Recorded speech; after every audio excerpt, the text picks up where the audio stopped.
Unit 14, Leadership.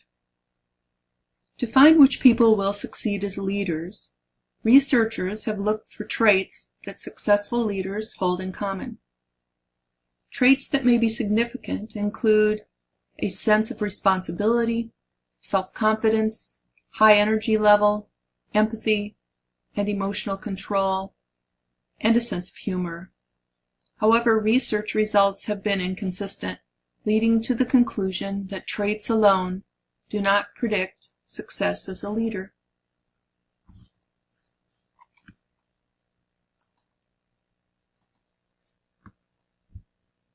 Emotional intelligence plays a big part. Your ability to control your emotions using assertiveness and empathy skills, and the ability to consider future effects of your actions. In discussion 14, you will watch videos from TED and TEDx to learn more about leadership characteristics, including laughter, generational communication, and leadership personalities. This will form the basis needed to move on to Project 14. In Project 14, you will explore leadership theories and gain insight into emotional intelligence. It's now time to move on to Discussion 14, followed by Project 14.